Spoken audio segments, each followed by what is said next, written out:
All right. Well, first of all, thank you all for coming today.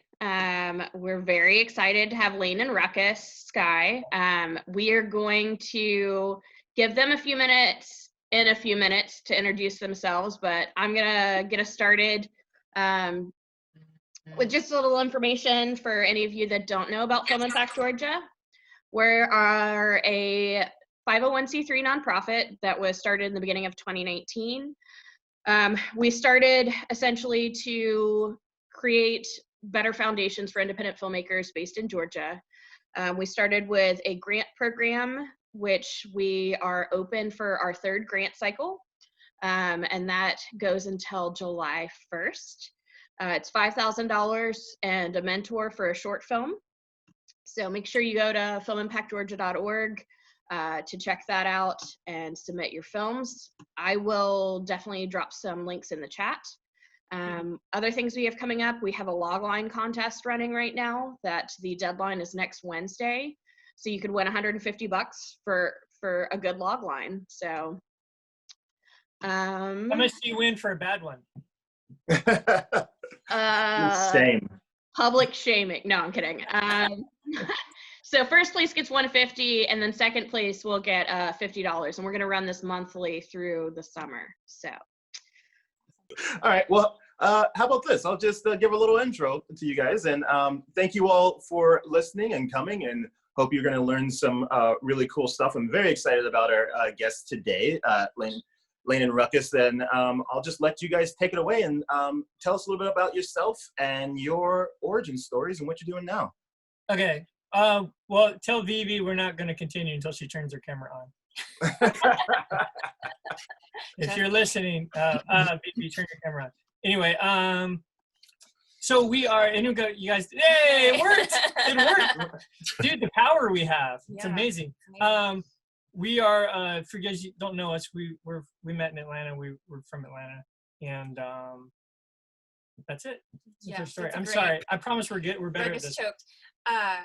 Yeah, so we met in Atlanta, and we wanted to make films, and so we started making short films. Neither of us went to film school, so we just started making our own stuff for fun, music videos, little short films and stuff, and we had to write things so that we would have something to shoot, and then we got better at writing, and eventually wrote a screenplay that got us representation as writers, and so we thought, it's taking us longer to make a film than we want, but we can create screenplays that people will then make into films. Yeah, we like to say we kind of accidentally became professional screenwriters. Scott Poitras, who's on the call here, was actually in our very first short film, I don't know, 2003. Yeah. So, me and Chloe. Yeah. It's amazing. But anyway, so the script we wrote, I would say we wrote 7 scripts that no one should ever read. Yeah. And then Rattle the Cage was the script that we wrote that kind of got things started for us. We wrote that to be a micro-budget film we were going to direct ourselves and shoot in Atlanta.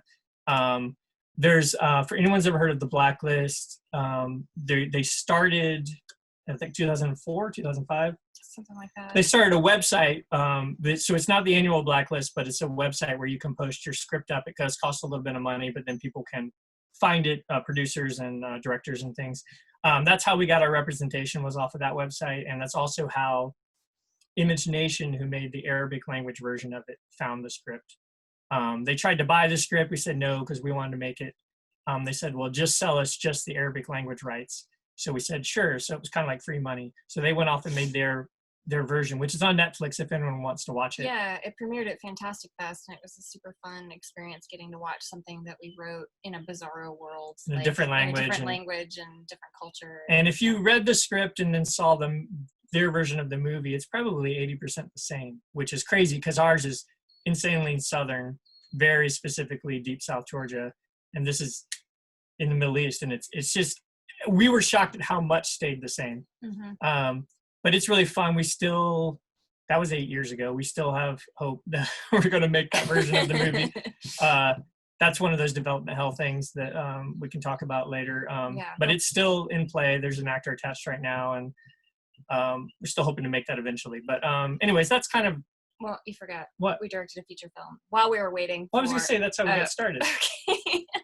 while we were waiting for Rattle the Cage to go, we got frustrated, and so we just decided to make a film just for the pure joy of it. So we just started writing a script and started with a start date and just like went forward until we had a film. And that was Reckoning, which premiered at Atlanta Film Festival and is going to come out hopefully. I mean, the pandemic's delayed it. It would have been out by now. Hopefully October, I think. I think October is what It'll they're be looking out. at now. So I don't know what you want to get. What do you We want to talk babbled about? for a while. We babbled. Oh, We can't hear you're you. Muted, Your mic is Raymond, muted. you're muted. Oh, okay. Sorry about that. Hey, look at that. So like that's really interesting. I talk a little bit about your representation. You mentioned that it was on the blacklist. Was somebody looking through the blacklist and stumbled upon yours, or did you submit, or how did that work? Yeah, well, the whole way the website works is it's a rating system, and people produce. You have to have a certain credentials to be a producer or an industry person to get on the site to read. The whole point is there's a barrier of entry, so it's not just random people. But they, producers can get on, read it, executives can get on, read it, and then they rate it if they want, whether they liked it or not. And so anyways, there's a rating system, and so people start to notice if it continually gets rated kind of high. And our manager, people at her company were reading highly rated genre scripts, and that's how we're still with her 8 years later. She's been at different companies, but we've stayed with her throughout. So that's how that got started. But like I said, that and the film getting made kind of happened at the same time. So that's definitely how we started. I know people like to ask about management and agents and things. At the same time, there's another screenplay competition called the Nickel, which is run by the Academy. It's the same people that do the Oscars. And this same script got pretty high on that 2 years in a row. And we also got reached out to about management through that. We already were with someone at the time, but that's another legitimate. There are a million screenplay competitions, and we most of the time don't encourage people to enter them because it adds up, and it's can be so much money. It can be expensive. But the ones we say are worth the money would be the Nickel, and then the Austin Film Festival has a screenwriting conference as part of it. And we know people that have gotten attention from management when their script placed high there. Mm-hmm. Outside of that, there may be very legitimate people that get signed from those are the only ones we know of that we have direct connections to. That's really fascinating information. So going back to Rattle the Cage, can you talk a little bit about that process? Did you just basically hand it over to them? Were you involved in any of the producing elements of it, or just add notes or anything like that? We had one phone call with the director to go through the script with him, and we talked for about 20 minutes, and he was like, I got it, guys, it's cool. He sent us pictures from the set deck and stuff like that, but it was really just keeping us excited about it. We didn't have any say-so in anything. And then we met him, the director, at Fantastic Fest, and we hung out with him for 2 days before the premiere, and we were like, I really hope that we love this movie because we like him so much. We're worried. And then we found out later he was really nervous about that we were going to like the movie. So it was really sweet. So it was really sweet. But we've gone on to write 2 other movies for him in Arabic. And just so everyone knows, we don't speak Arabic. No. But we sat next to this one of the producers, and she was from the Middle East, and we were laughing at our own jokes and subtitles, and she was like, it must really be working. And honestly, the majority of that phone call with the director was to explain what the fuck some of the Southern colloquial sayings meant, because it's so Southern. If anyone has seen Reckoning, you'll know it's like that. It's like, what? Yeah. Because we're from the South, son. So with these new scripts that you're writing, are you considering the fact that they will be produced in Arabic-speaking nations, or are you just writing them for yourselves? Well, those were assignments. Like they said, we want hired. One of them is a pre-Islamic Arabian Bedouin Western. Yeah. And when you think of that, you think of us. Definitely. But that's just and I know you had asked earlier, one of the questions was, do you write in other genres? That is a thriller, and it's weird, but it's also way outside of, if you read our scripts, you would be like, that's not who you would hire. But it just goes to show it's more about, it's so much about relationships and being easy to work with and fun to work with and being nice. Like we have a hard and fast rule, like, of don't be an asshole. Like that's what we it sounds stupid and silly, but we really try to live by that and just try and understand that like people want to work with people that are fun to work with or enjoyable, and also you have to be talented on top of that. But people that are insanely talented and difficult to work with, the second they're not hot anymore, people don't want to hire them. You know, we just want to keep working with people that we love. And like Majid, who's the guy who directed it, God, we want to write some more stuff for him. He wants to do American films too. I was like, dude, let's write one for you, you know? So yeah, the last thing we wrote for Majid, they flew us to Dubai for a week, and we got to sit in a beach house on a man-made island shaped like a palm tree and write an adaptation of a teen. It was basically like, they called it the Twilight of the Middle East. Yeah. It was like a jinn, which is like a genie, and a human that fall in love, but they can't be together. It was a YA thing. So again, like that is not something you would think of us for, but they had gone through like 4 writers, and we were like the 4th writer. They'd gone through 3 writers, and then we got them a script that everyone liked. So it's like, it's just like, it's storytelling. It's storytelling, and human emotion is universal no matter the setting. And that's why I always tell people, be as specific as you possibly can, and don't think you're going to alienate anyone. Like the more specific you are, the more people can embrace the universality of the human part of it. Right. And it's just more interesting when you're very specific. And all of our original stuff is Southern, like crazy Southern. But like our stuff we do on assignment, we do a wide variety of things. But they do tend to be in the genre thriller, horror, dark, weird drama kind of zone. Okay, so obviously you all, like you said, are from Atlanta, but you're in LA now. I wonder how are you dealing with the pandemic as far as meetings? Do you feel like you find taking more meetings or less meetings, or how is that working out for you? It hasn't made any difference. Not really. Honestly. You know, we spent 7.5 years in Atlanta, and half the time we were doing Skype meetings or phone calls, and so it's really, even doing them here hasn't been any different. Yeah.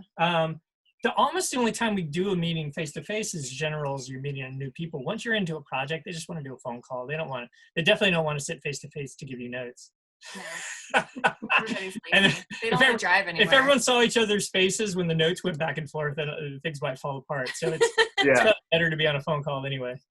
Right. But no, it hasn't really made any difference. And we're very fortunate we got a writing gig right before the lockdown happened, so it's given us something to focus on. So we've kind of been focused on that. Yeah.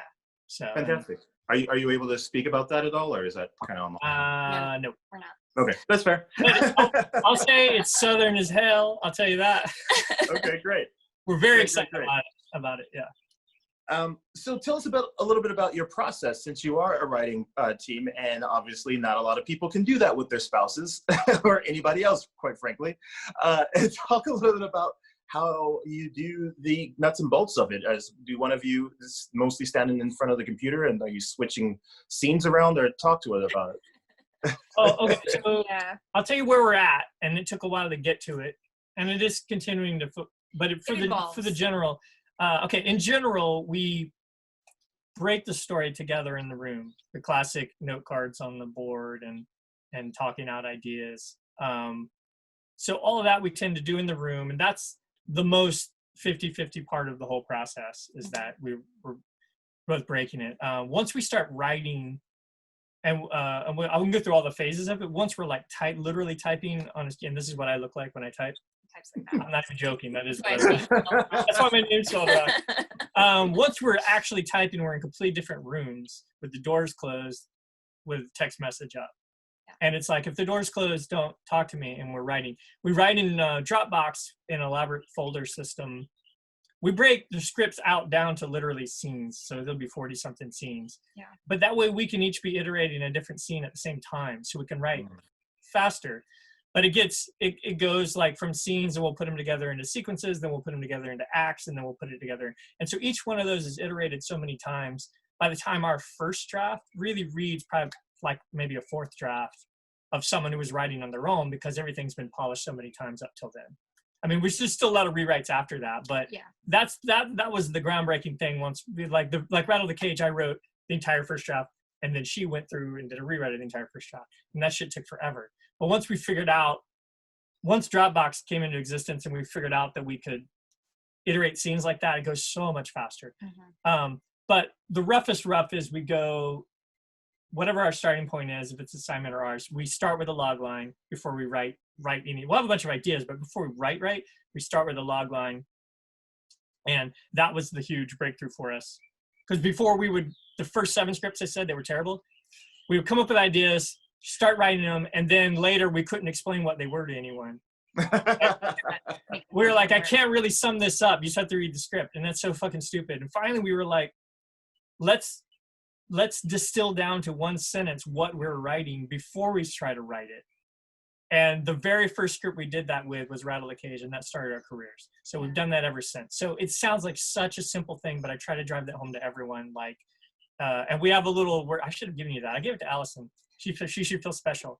We have a little worksheet we filled out, we've created that we do that with. It's really like plug and play. Like, here are all the things we put in our log line. And it's only for us. No one else ever reads it. And it's a super clunky, ugly sentence. But the idea is that we come up with a cool idea. We say, okay, that's a cool idea. Read our log line again. Does that idea fit in this movie? If it doesn't matter how cool it is, it's not going in the movie. Or if it's way cooler than that, then we rewrite our log line and refocus our film. We're like, oh, we're making that movie. And again, like, we did an entire hour-long class just talking about log lines because that's how much of a difference it really makes. So anyone who's listening who thinks that's so simple and stupid, like, for real, it made a huge difference in our. So anyways, we start with that, and then we start breaking the story traditionally in on note cards. Once we think we've gotten that, then we'll write an extended treatment, like 15 pages, kind of prose version of the note cards. We usually discover new things through that. Once we have that, that's when we'll start writing the actual script. And we do sometimes do character breakdowns and like lines of action for characters based on belief statements. So we'll think about a character, like, what do they believe at the beginning of the film and what do they believe at the end and how is it different? And then we'll push and pull them across that line throughout the whole of the film. And that way you can, like, kind of keep on theme and keep on character arc. That's kind of how we think of character arc in that, especially for protagonists, like the opening scene, what is their worldview, right? And then the closing scene, the very last scene, how is their worldview changed, right? How are they different at the other side? If they're not, unless you're making a nihilist dark comedy, they should change, right? Or else it doesn't matter how many cool set pieces you have, no one's going to give a shit about this movie, right? So you have to focus down on who's your protagonist and how do they change. And what's cool about defining that is that then when you're coming up with the cool set pieces and things that can happen to them, you always focus it through what would push this person towards this new belief or back to their old belief, right? What can you do to them that would make them believe one way or the other? And ideally, you want them zigzagging through the entire movie and eventually coming out to where you want them to come to at the end. But that's kind of the key thing we do to that's why the whole film will feel thematically relevant. Right. It's like, okay, so if you started with a character and here's their arc and you don't know where to put them, now you think, okay, if this person has this arc, what's the most ironic setting we can put them in, right? And that's how you start thinking of settings. Or if you have a cool setting, okay, well then what's a really ironic person to put in this setting? So that's kind of I feel like I'm just babbling now. I know, we got real nerdy there, sorry. No, that's great. This is all real great. So let me get even more nerdy. You talk about how you take each scene and you kind of split them up. Are you rewriting each other or do you kind of stick to your scene? Oh, no. Yeah, we have a labeling system on Dropbox and we each have a color, and then we have red that we put on to show that we're working on it, and then green when we've agreed when with we it. both agreed. And so we'll just like keep iterating until it turns green, and then we don't look at it again until we put it together. And that also keeps us from going back and rereading the same scene over and over, because that was the thing we did early on in our screenwriting. We would start at the beginning and work towards the end, and the first like 30 pages would be like gold. It would be amazing. But then after that, it would fall apart because you just, keep rewriting those first 30 pages. But just to give you an idea, if you dig into we just finished a script. So if you dig, if we dig down to like the original versions of each scene, each scene before it got turned green was probably rewritten 12 to 14 times. So that's each of us going 6 to 7 times back and forth. We agreed, that's it. Then those are put together into that act. That act then as a whole is probably rewritten 6, 7 times before it gets put. And then once those 4 are green, then we put them all together into the feature. And that's when we print it out and read it and then start doing big, you know, the rewrites. But that's why I said our first drafts read like pretty polished second or third drafts, because they've been rewritten so many times. That's amazing. All right, we'll do an audience question. All right, Leave, so turn on your camera. She already did. No, leave it on. Most of the people have their cameras off, just so we don't. Okay. But anyway, go ahead. So this question is one that was sent to us ahead of time, which you guys have touched a little bit on some of the parts, but I will go ahead and give you the whole thing.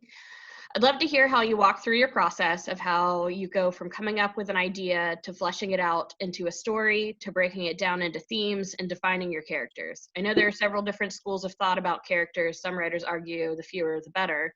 Then acts, then scenes, then editing, then distilling the final product into a log line. So conception to construction to summarization, not that your process is in that order or that linear. So Really the steps that are all screenwriters should take when developing a project. yeah, I'll try and truncate that a little bit. I wonder if you can just, and you talked a little bit about this as well, but obviously you have this pretty No, we can't hear you, Raymond. I'm sorry, there you go. Hey, how about that? I don't know why that keeps going out. Anyway, I'll try and truncate that a little bit. Obviously, there's a lot of steps in your process now, and it seems like you've really gotten it down pat.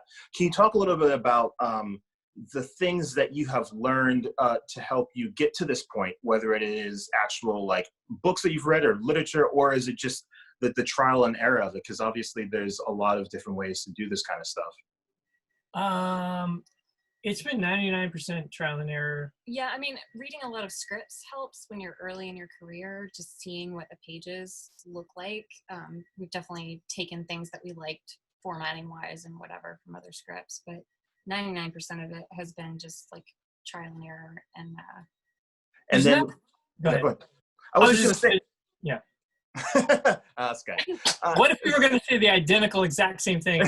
1, 2, 3. Go ahead. No, I was just going to say the idea of, you know, with this question, the idea of now that you're doing things like assignments and all these sorts of things, do you feel like that you are just tuned into the zeitgeist, or do you have just a list of ideas that you kind of mine when you are working on new projects at this point? Well, just so everyone understands how it works, almost no one ever wants to hire you to write your idea.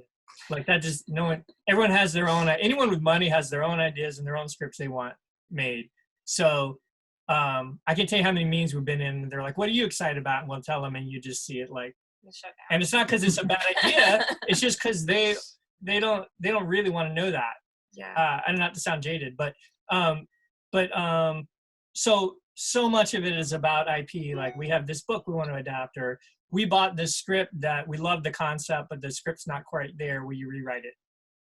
That's what Becky was. That was an original script by a guy named Nick Morris, who they bought, and then the directors got hired, and then we knew the directors from another project we almost worked with them and didn't, and they requested us to rewrite it, and so that's how that happened. Which we could talk about. So that was a question. I do want to throw out, because I know Allison asked this question. We went through a lot of our shit. You just called her out. Oh, was I supposed to say? You emailed it to me. Well, because we just went through almost all of it in the high, super high. The other high level thing we always think about when we're breaking, like we're on the note card phase. We're breaking the story. I know everyone thinks of scripts in 3 acts, right? We break Act 2 into 2. So we think of it as 4 acts, because pretend you have a 2-hour movie that's half an hour each. They're even. One of the key things we always try to do too is the end of every act. The thing that pulls us into the next act is an active decision or action that the protagonist makes or takes, and that's like insanely important and high level. And no matter what kind of cool shit we have going on, if we don't know what that is and can't define that, we don't move forward until we figure that out. Because that's one of the things that keeps your movie feeling like you're at, people complain sometimes. It feels like the story's just pulling the character through it, and they're not active in the. It doesn't mean things are going great for them, but they need to be making decisions, good or bad, along the way. So on our board, the first card, the last card on every board, the bottom is that's what action or decisions they make or take that makes us go into the next act. And that's another thing, super high level thing that we always like have to define before we go any farther. And just talking about story structure and pacing, we also try to get into the action as fast as possible. So as little lead up to like the beginning of the film as possible. And then we try to maintain that pace with having something major happen like every 12 to 15 pages. So it's not like, the books that you read that this has to happen there or whatever. We just have to think like every 12 to 15 pages, we need something exciting to happen. And I guess it's just a matter of like practice, but I mean, we can feel it when we're writing a script, we think, oh, this is great. And then we read it and then we'll hit a part where we're bored. And it's like, we fucking wrote this and we're bored. So we got to fix it. And that's another thing too, is like, it's so much work to finish a screenplay. And it's so tempting to go, this part's bothering me, but I think it's cool. Let's leave it. Like this one script we just finished, we rewrote Act 2B, the second half of Act 2. We rewrote it completely 3 times. And it was so painful because God, I want to write Act 3 so bad, but we knew it wasn't right. And we knew it wasn't right. And we had to rework it. And I'm so glad we did. Like we could have turned in a version with the original 2B and it might have been passable, but it wasn't the best version of the story. Yeah. Okay, now I'm lost. Yeah. Yeah, no, that's great. Yeah. Just staying on the nerdy tilt, you mentioned you're working with note cards. I know a lot of people also do treatments or scriptments, where they actually have a full 40-page document for the scripts. Do you do that sort of thing with your scene breakdown, or is it just the note card system? Or talk a little bit about your process. We totally do a treatment. If it's a writing gig, oftentimes that'll be a step that they require, so we have to be very detailed and professional about it. But when it's just us, we still write it. I mean, sometimes it's like a 20-page treatment or 20 it's usually like 15 pages. Yeah. We go log line, note cards, 15-page treatment, and then the script. Mm-hmm. Actually, usually it's log line, 2-3 page high-level summary, then note cards, then 15-page treatment, then the script. And sometimes it's pitch that's like 3 pages, then note cards. But it's insanely tempting to just jump in and start writing a cool scene. But we've just learned, in the end, it's way less effort to do it from the start properly, because you're just going to write shit you're going to throw away. Yeah, that's the real thing, is it saves us writing pages that aren't going to end up in the So even though it feels like a lot of work, it's a lot less work in the long run. And like, just screenwriting is inherently inefficient no matter what you do, right? It's like you're just getting it wrong all the time until you get it right. And you just got to be cool with that. Yeah. That is one benefit of us writing together, is that we call each other out when it's not quite there. And fortunately we have the same or similar tastes. So we trust each other about and we argue very passionately about it and we disagree all the time.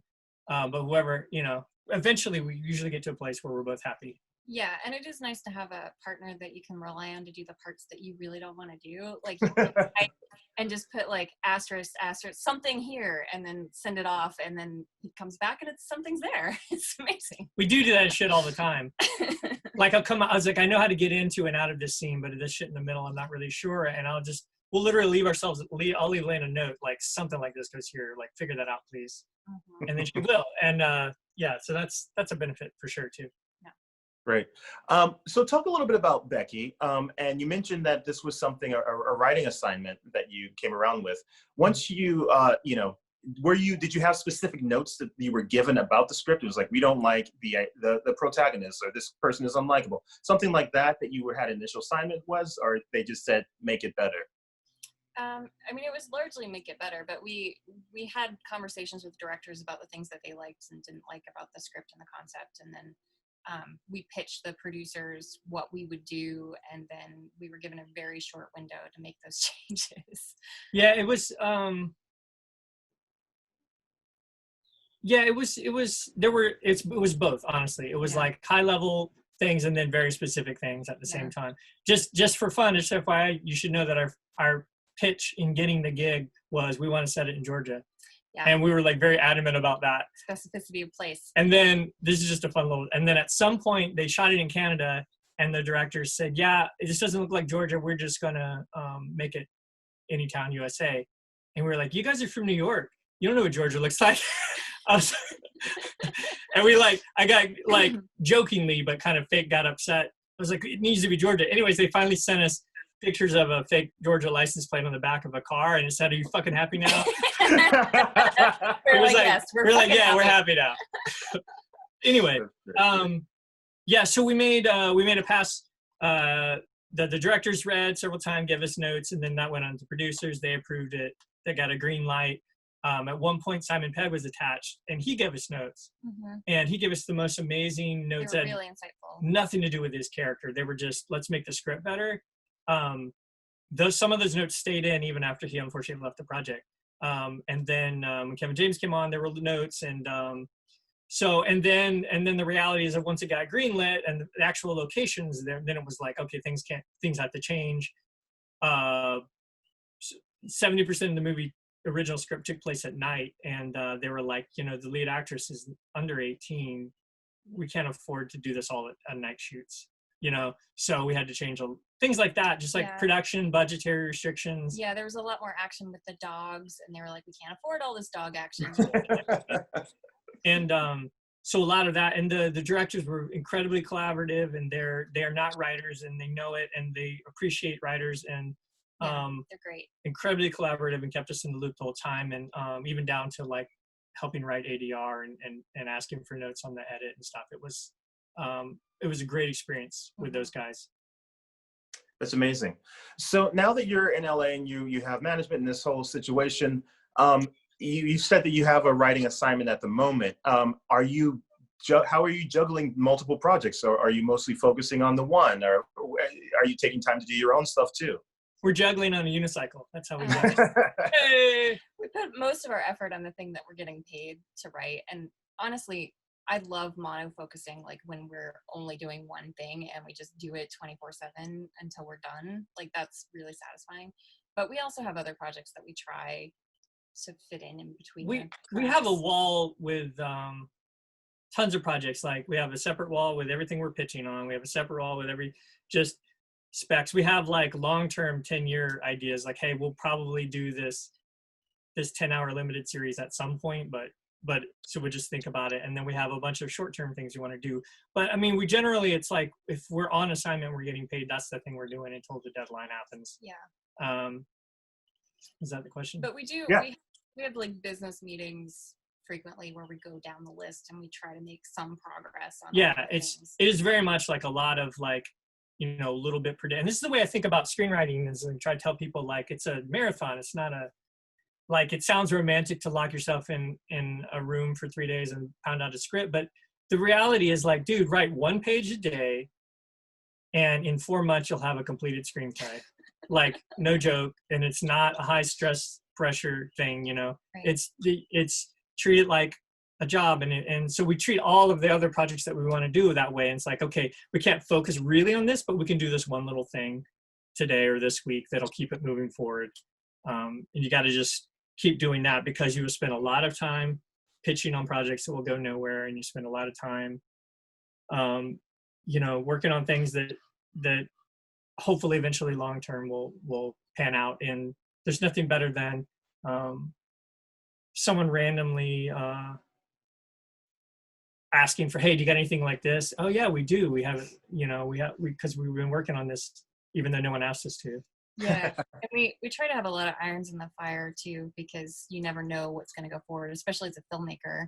So we have a lot of films that are out in the ether with like some attachments or whatever, and we just try to stay on top of that, but not like, we can't afford to just put all of our energy and effort into that like we did with Reckoning. Yeah, we have 3 different features that we wrote that we're going to direct, that each have a completely different actor either attached or circling them. That doesn't mean any of them are going to go. So that doesn't mean we're not going to start the next one tomorrow and try to find an actor. You know, it's like, that's just the way it works. And it's like really a minor miracle if anything actually gets produced. I mean, there are we know screenwriters that have made a career, made money writing, have never actually gotten a film produced. They've gotten paid to write their whole life. So we feel insanely fortunate that we've gotten anything produced at all, much less gotten paid to write, which feels like a privilege. Right. So, but yeah. That's amazing. All right, we'll do another audience question, Melissa.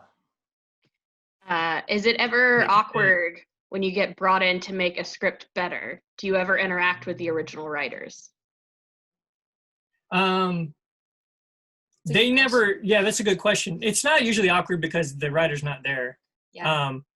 In the case of Becky, we specifically, after it was all greenlit and approved, we emailed him, the writer, just to say hi and be like, hey, dude, you know, thanks so much for writing that script. This wouldn't have happened. You know, this one wouldn't be made if you hadn't written it, and trying to go out of our way to be friendly. Because that's what I would want if we wrote something that someone, you know, because it's just, you know, I'm sure he's incredibly happy that the film got made. And it might not have gotten made if no one had gotten hired to rewrite it. So you don't, you know, you never know. But it's never been awkward so far because we went out of our way. I cyberstalked him and found his email and emailed him. The producers they don't put you together. Not in general, no. Yeah, so that's not a thing. But yeah, he's a very nice guy. Yeah, he's very nice. So let's talk a little bit about Reckoning, because I feel like a lot of our independent filmmakers, that's at least initially might be a path that they might go down themselves. So obviously the story came together and you wrote it yourselves and what have you. Can you talk a little bit about how the actual nuts and bolts of the process got it started, investors and development and all that? As far as actually getting it made? Yeah. Well, we started with the idea, which is a very indie filmmaker idea, of like, what are the things that we have access to? Like what resources? What do we have that we can use to we like made a list. And the number one thing at that was Danielle Deadweiler, who's a neighbor of ours at the time and a friend of ours. And she's the lead actress. She's the lead actress in the film. And we were like, we got to write something for Danielle. If she does it, then we have a movie. Doesn't matter what it looks like. Doesn't matter production value. Like, people will watch Danielle. And so we wrote the script for her. She read it and loved it and signed on. And then we met, what we needed after that was, like, we need Danielle and we need a place to shoot. And so we found, through friend of a friend, this woman that McHale Moreland, that lives up in North Georgia, and her family has this big farm, and she had just started getting into film production. Pause 1 second. The film is, if you haven't seen it or don't know anything about it, it's Appalachian mountains. It's a rural community that's cut off. So the setting was that. Yeah, so we met with McHale, and she was totally psyched about helping us out, and that community was so welcoming. They gave us so much stuff for free or for very, very cheap, that it made doing the film possible for the budget that we were aiming for. Well, can I back up to the high level? Here's the high level takeaway. And a friend of ours who made his first feature this same way, his was his advice. And I'll give you this advice, and we are glad we did it, but we never want to do it this way again. But the movie wouldn't exist if we hadn't done this. So here's the advice. Set a date and tell everyone that's when you're starting to shoot, whether you have anything. Yeah. Allison knows this. She's on the call. She was one of the producers. She was, yeah. We literally had no money. All we had was like a couple actors. But we said we had a script, but we were like, this is the date. And we refused to move the date. And we told everyone, we literally willed it into existence. And 2 weeks before the start date, we got the money. Which is stupid, because people were turning down work to come work on our movie that we weren't sure was even going to happen. So anyway, you can do it that way, and we did do it that way, and we were so glad we did it that way. We'll never do that again. It's terrifying. It was insanely stressful. Very stressful. Because I can see, obviously, that could blow up on you. And it does often. But our friend, mentor of ours, did that with his first film. He told us, and we embraced it, and it did happen. Well, and we were committed to making the film regardless of how much money we were able to raise. So we were able to put a tiny bit of money in, and we found one friend who gave us a tiny bit of money to put in. We were like, okay, well, there's this version of the film that it's not great, and it's not going to be what we want it to be, but it'll be a film. We kept telling our DP, is like, okay, we might be shooting this on an iPhone, just so you know. Right. He's like, I'm in, whatever. And then fortunately we got still a very small amount of money. It was very scrappy indie film, but we were incredibly fortunate that we got some money at the last minute. And are you trying? Now you directed that together, yeah. Mhm. How was that process? And are you looking to do more of that? Yeah, I'm definitely looking to do more of that. Yeah, we write and direct. That's what we do together. Like we're We're like team. like the Coen brothers, but so is it more about like process of how we do that? Yeah. Yeah, your actual. I know it can be weird and awkward. What we tried to make it the least amount of awkward for the actors. The worst thing we feel like from our point of view would be for me to go up to someone and give them a note and then walk away, and then she'd come up and give them the opposite note, right? That would be so stupid. So we're constant communication. We sit next to each other and watch the same monitor, and we just have a rule that we don't move on from a setup until we're both happy. And that's our rule. But we've written and produced it together, so we're really so much on the same page. At some points, it's just if something's going sideways, it's kind of like problem solving. And if one of us has an idea, we'll jump on that. And then if we have a note for an actor, we'll kind of decide in the moment, like who might be able to deliver it better in a way that will make sense to them, and they'll be the best version of that. Like on set, you gave more notes to Danielle, and I tended to do the adjustments for like camera and blocking and things like that. He's definitely more technical than I tend to be. We definitely like we're not exact. The point of us, if we were both equally good at everything, one of us be redundant, right? Yeah. Like it'd be like, what's the point? We both have strengths and weaknesses. So we just lean into those. But yeah, we do all the prep together and all of that. So we're both on the same page when we go into production, and yeah, we just kind of lean on each other when we need to. Great. All right, great. Melissa? Okay. Since you started out making projects for yourself, how did you find others to be interested in buying your script? And how have you evolved from doing passion projects to professional studio work? Maybe this person came in later. I feel like we covered most of that earlier.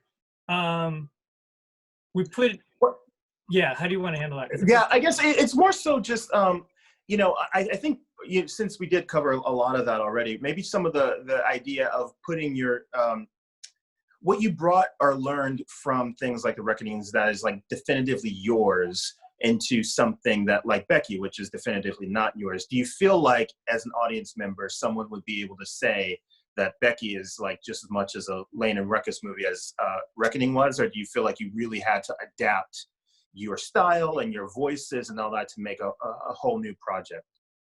It's a good question. I feel like if you read the Becky script, then you would think that it was very much in the world of Reckoning.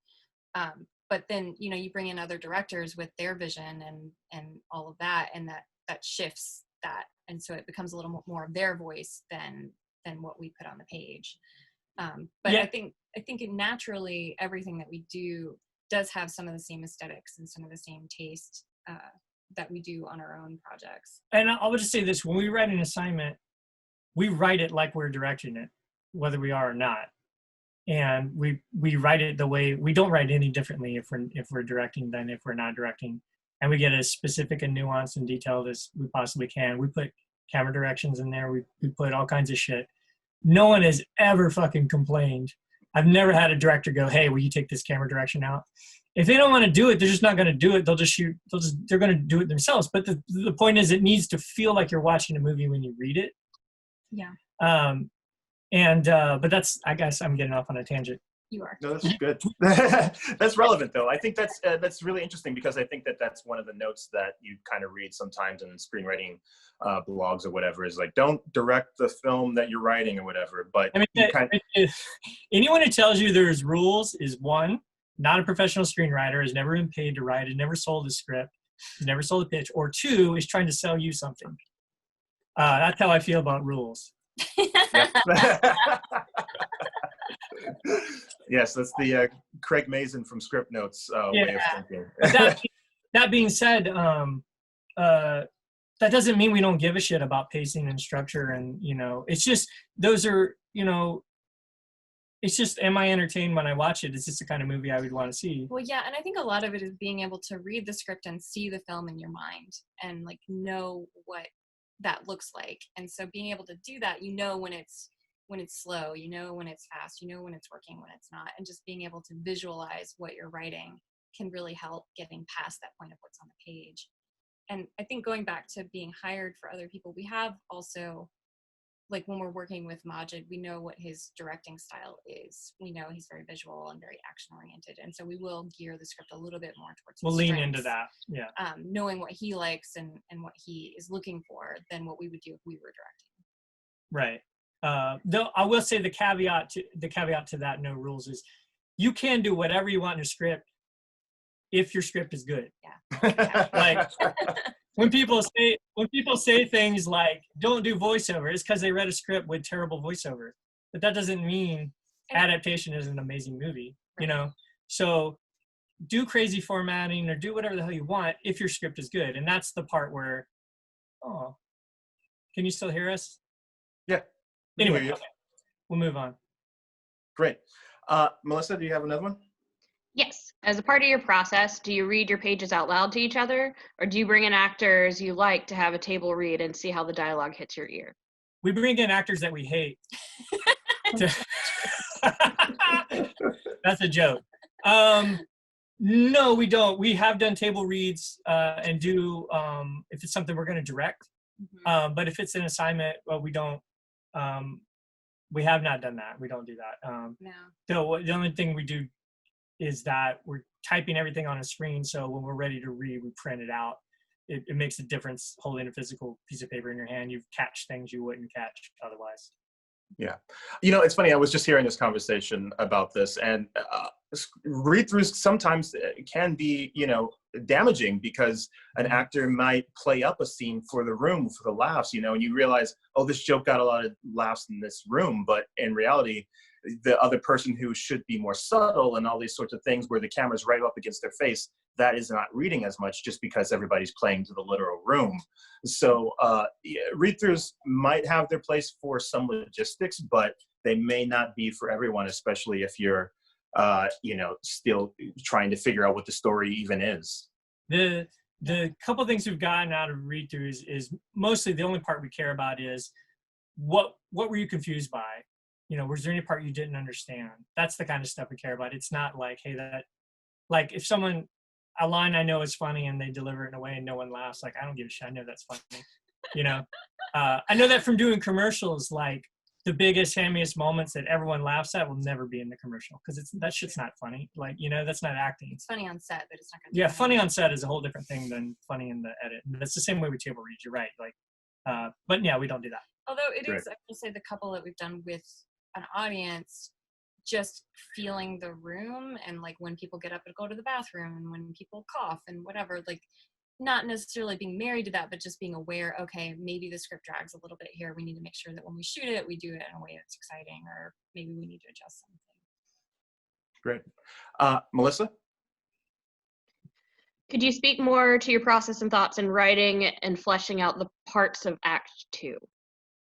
Yeah. Act 2 was the bane of our existence early in our careers. Yeah, I think this is the area that's toughest because, especially when we hadn't worked out how we outline in our process of breaking the story, is like it's pretty easy to come up with the setup and how you get into the story, and you know the cool ending you want. It's like we'd write 30 pages and then we're like, what do I have them do now? It's like they're treading water for an hour. Yeah. That's not helpful, what I just said. No, that's I just explained the problem. So I think the thing that really got us through that is note carding, and really it's the character stuff. Yeah, that was the big that thing. Got us through that.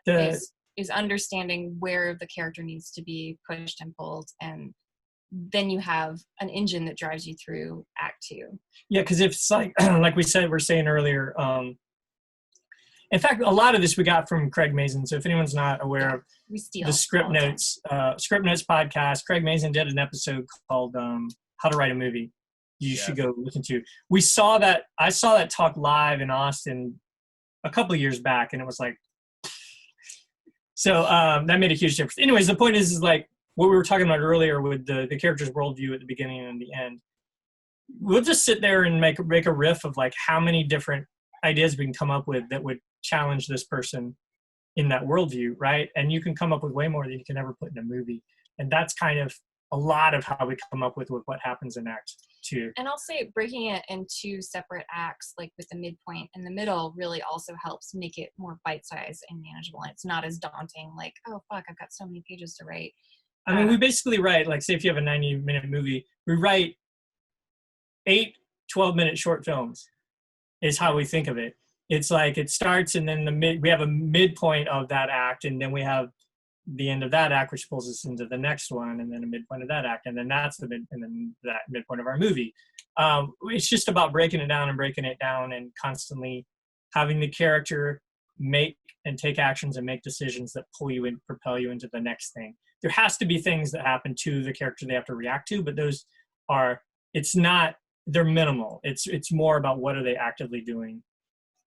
Yeah, and again, also just having your note cards and having a treatment and not just writing from your gut, which can be useful if you're just trying to get all your ideas out and like see what you've got rattle around in your brain. But that's where at least for us, we would get lost in Act 2 because we wouldn't know what was supposed to happen. But doing that work up front, you have a plan, you have a map, you know how to get through those pages. Yeah, we never start typing actual pages in the screenwriting software unless we have broken the story and have a complete treatment that anyone could read these 15 pages and feel like they watched a movie.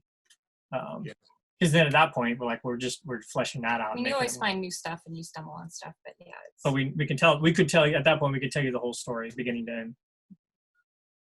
That's amazing.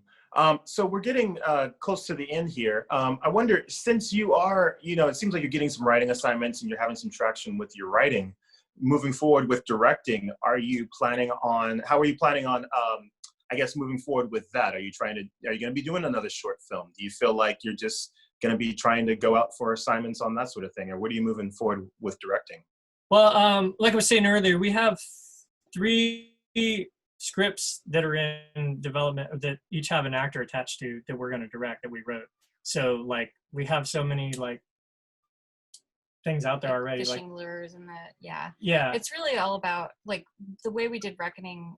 We can't do that again. We used every favor that we had, and we did it for no money. And so the stumbling block is really just finding someone willing to invest the amount of money it takes to make a feature film. And the reality of that is that you need cast that, because we're not Spielberg or whatever, right? So we need someone attached to the film who is worth money or worth a return on an investment. So that's just where we're focusing on right now, is getting the cast attached that will get us funding to make the right film. And that is where having a agent will help. But like we hit it off with Lulu on Becky, and she happens to live nearby, and so we were hanging out with her, and then we were kind of like, well, what do you want to do? And she's like, well, I'd love to do not a horror movie. Like she's done tons of horror movies, and she loves them, but she was like, I'd love to do should we talk about it or no? Anyways, so yeah. we're like, oh, She wants to do stuff. Yeah. And so we love developing projects with actors already in mind, like we did with Reckoning and Danielle. Like having someone that we know is talented, but maybe also could bring in a little financing. Yeah, so we're trying to approach that as filmmakers. We have not been offered so far like an assignment. If someone came and said, hey, do you want to, we're doing, for sure, we're not opposed to that. Yeah. Our ideal ultimate plan is to write and direct original stuff. But that's tough. So we're open to whatever, as long as we connect to it in some way. Yeah. And we can set it in the South. I got to say, it's very impressive that you are making original content, just because so much of the stuff that's out there right now has some IP attached to it, even if it is just like a news article or just like a sentence that some famous person said, so right. Just as a last question, do you feel like you are still able to get traction with completely original content, or is a lot of your stuff IP attached? That's a good question. We're pitching on stuff that has IP attached for sure. And like you said, it doesn't have to be big IP. It can be something someone randomly said sometime and they've optioned it. But yeah, our stuff that we're trying to get made as directors is right now is all based on original ideas. I don't know. I would be open to doing something with IP with us as directors. It would just have to be the right thing. Yeah, Is that a good that's answer? great. Yeah, absolutely. Well, I think that is a good point to stop at. Thank you all so much for your time in answering all of these questions. I'm going to go ahead and post a link to the How to Write a Movie podcast for Script Notes, because I also think that I listened to that several times, and it's just so concise and succinct to listen to. So yeah, and any other kind of suggestions that people in the chat right now that want to throw out, go ahead and post that on the event page or in the Facebook group. So thank you so much, Ruckus and Lane. Melissa, do you want to say a couple of things closing and remind people about what's going on? Yes. So next week, next Thursday, same time, same place, we have producer Ben Weisner. So definitely join us for that. I dropped a couple links into the chat for our filmmaker grant, for our logline contest, and I went ahead and dropped the link for next week's AAPA. Also, the link for the trailer for Becky is in the comments, since we didn't get to watch it. But thank you guys so much for joining us, and we hope we'll see you next week. Bye. Thank you. Thank you, everybody. Thanks, guys.